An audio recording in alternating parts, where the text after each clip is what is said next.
All right. Good day, everyone, and welcome to our conference today on U.S. support for Israeli Apartheid. I'm Dale Sprusansky. I'm the managing editor of the Washington Report on Middle East Affairs.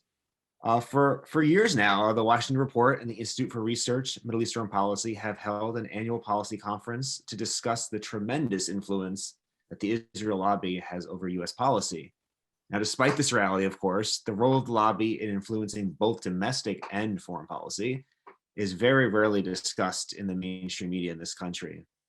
And that means, unlike other influential lobbies, the Israel lobby is able to operate with very little scrutiny. Now, here we believe that one of the most influential lobbies in the entire country operating in the shadows is unacceptable. And because of this, our two organizations feel compelled to host this annual conference to shed some light on the lobby's work and on its agenda. This year's theme is inspired by a recent report that was released by Israel's leading human rights organization, B'Tselem. The report concluded that Israel operates an apartheid regime from the Mediterranean Sea to the Jordan River, a reality that Palestinians have been noting for quite some time now. And while this report seems like worthwhile news, it also was largely ignored in this country.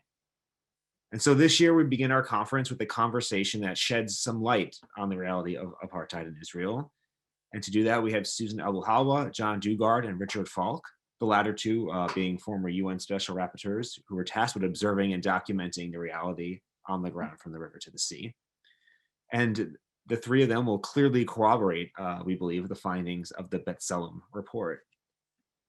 And then having established this reality of apartheid, we will turn our focus more towards the domestic political scene here in the US. We'll begin with historian and Washington Report contributing editor Walter Hickson, who will debut the findings of his brand new book on the Israel lobby, a book that some of you have already purchased. And if not, we encourage you to do so at our bookstore, MiddleEastBooksAndMore.com. From there, we'll go to former Congressman Brian Baird, who will testify to the lobby's influence over Congress. Then we'll move to Washington Report UN correspondent E. Williams, who will note the key lever of the lobby's influence at the UN.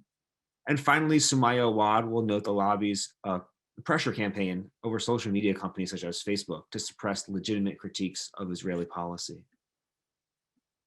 Today's proceedings will make an unfortunate truth clear, and that is the reality of apartheid in Israel is tied to unconditional US support for Israel. And US support for Israel is directly tied to the influence of the pro-Israel lobby. This is a connection that we don't draw with pleasure or because we're anti-Israel zealots or anti-Semites, but rather simply because it's the fact, it's the reality, and it's one that we believe must be openly and freely discussed. So before we get going today, just a quick few ground rules for everyone participating today. The most important thing for you users out there, thank you for joining us. If you're on Zoom, please use the Q&A feature at the bottom of your Zoom to submit questions throughout the day. That is the most convenient way for us to process questions. If you're watching on YouTube, you can still submit questions to ask@israellobbycon.org, ask@israellobbycon.org, and we'll do our best to get to everyone's questions and to group similar questions together. And today, Washington Report contributing editor Julia Pittner will be the one sorting through all those questions. And from time to time, you will hear her voice coming on to ask those questions. There will be one 5-minute break after the first roundtable discussion. So that's the time you can use to maybe grab something to eat, get a quick breather, or perhaps go purchase a book or two from a speaker you liked hearing.